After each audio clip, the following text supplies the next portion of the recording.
Hello YouTube, my name is Isabella and welcome back to my channel. So I read 9 books in November. I'm so thrilled and excited. This entire year has been kind of slumpish and I'm so thrilled.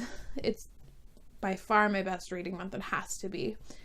And it looks like I might actually be able to catch my reading goal. In this video, I'm going to briefly discuss everything I read. A lot of these I have solo reviews planned for. Some might be up by the time this video goes up, so we shall see. Hopefully I don't keep you for too long. So the first book I read and completed in November is Wildcard by Marie Lu. This is the sequel and finale to the Warcross duology. I have a review for both Warcross and Wildcard. If you are interested, I'll leave them linked down below. I have to say I was not impressed with this finale at all. It strips away everything I liked from the first and left us with a very boring, slow-moving plot. This is Known Voice's story and our side characters. There's a wide array of diverse groups of people represented in here. And I loved all our side characters so much, which was another thing I was disappointed in, that the lack of side characters in this one. I was incredibly disappointed with this. I gave it 2 out of 5 stars. Check out my review if you want to hear more thoughts. The next book I read was fantastic, and it's The Astonishing Color of After by Emily X. Arpan. The Astonishing Color of After is about Lee, a 15-year-old biracial girl who is currently reeling from the death of her mother's suicide. However, she actually sees her mother as a bird and is seeing these frequent visits of her mother as a bird, and then goes off to Taiwan with her father to try and figure out what's happening and what the bird possibly wants from her. This was an incredibly special take on grief and topics such as suicide.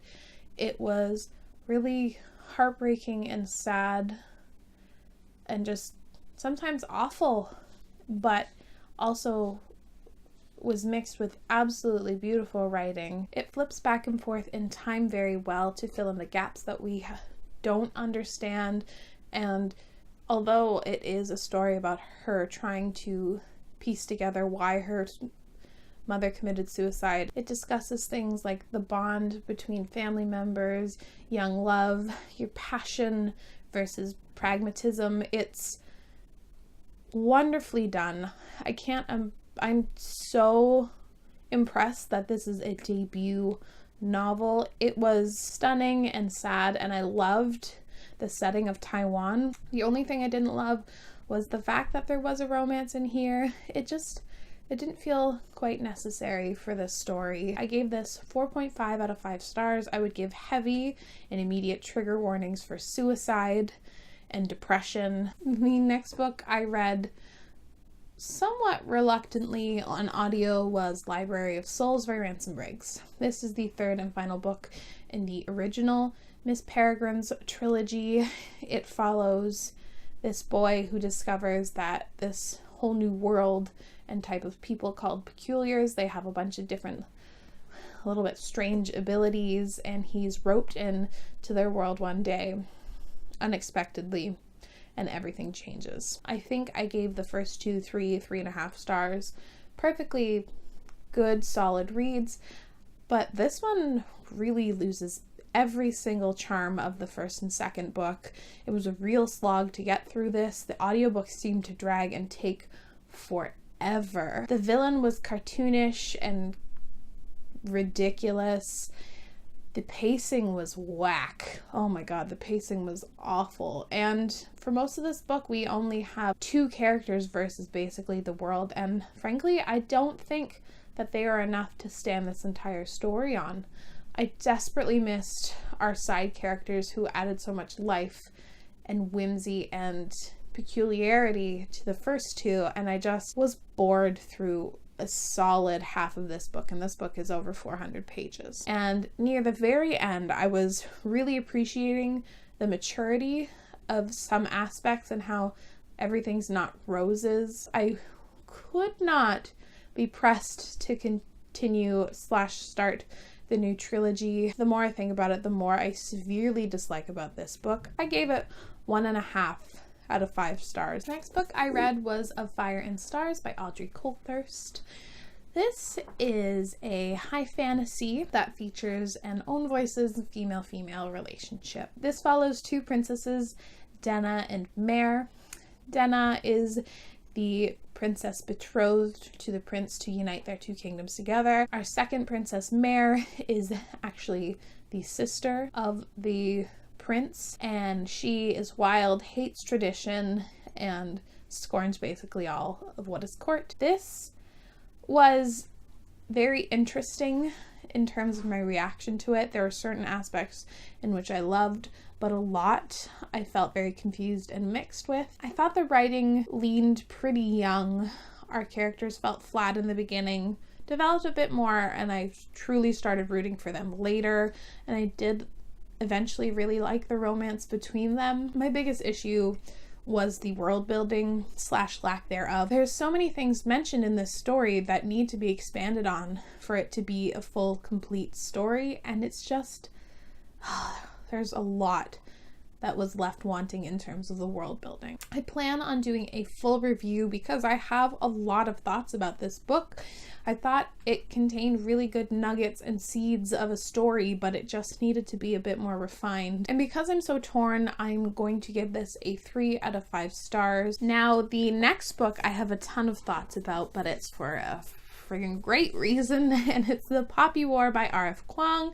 Holy shit, guys, I finally read this book, and boy, was it fucking good. This is a high fantasy novel following our young protagonist who is an orphan. Her foster parents are opioid dealers, and she desperately wants to get away from them. She trains and practices her ass off to get into one of the most elite school in her country, and it just blows up and goes on from there. I feel like there was an entire trilogy put into this one 500-page book. I am so impressed by everything R.F. Kuang does. The uniqueness of the world and the different countries, its histories. I loved the aspect of the school and how difficult and brutal it was, and I loved that we had a vicious, ambitious young woman of color who is hated for her skin color and basically for her gender. She is hated among her people, and she wants to prove everyone wrong, and it's so amazing. 500 pages is bigger than your average book, but it's not like that much, and the amount of content packed in here was fantastic. I thought the pacing was phenomenal. I was intrigued and wanting to read it at all times. I plan on doing a full spoilery gush review on this because I have so many thoughts and I need to vent and just talk because wow, my mind has been blown. I'm so impressed. 5 out of 5 stars. The next book I read was actually a reread for me. I actually did it this time, and it was Muse of Nightmares by Laini Taylor. I've been over this many times. I read this in October, loved it, but didn't absorb it as much as I wanted, so I picked this up again on audio for Tome Topple. I also read The Poppy War for Tome Topple, if I forgot to mention that. I was a bit nervous rereading it so soon, if I was going to be bored or not love it, but honestly, this series, it's strange to say that it feels like coming home. It is such a comfort to me. I love these characters. I love their growth and development. I loved it. My spoilery gush should be coming soon, for the love of God. I really hope I get to put this up before the Christmas and those end of the year videos start popping up. Phenomenal. I loved it. 5 out of 5 stars, obviously. Yeah, I'm sad that it's over, but I hope Laini Taylor will continue this in the future because it was just stunning. So the next thing I read, I have a lot of... Is apathy the word I want to say? I just did not enjoy my experience reading this one, and that's why I think I didn't enjoy the actual book. And it was Morning Star by Pierce Brown. This is the 3rd and final book in the Red Rising trilogy. It's a sci-fi series that starts off in Mars, and there's a hierarchy / class system based on color. I really liked Red Rising. I think I gave it 4-ish out of 5 stars. Really loved Golden Sun, like 4.5 solid. And then I read Morning Star, and boy, boy do I have so many conflicting thoughts about this book. I think one of the biggest things is that I don't actually jive with Pierce Brown's writing. There are so many passages that he spends talking about these huge ships and all this stuff, and it's just me, but whenever someone starts talking about ships, my brain just goes blank over my head. I don't understand, and I don't really care that much. I thought the first half of this book was an absolute slog to get through. It follows and discusses like the teeny little minutia of war that could have been summarized way shorter, did not need the amount of time that he spent on it. And once we got along, I did enjoy it more. I liked the twists and turns. I did enjoy this eventually. I just don't think it was dark or gritty enough for this trilogy, especially it being a finale. I thought the ending was beyond stupid, like the very end.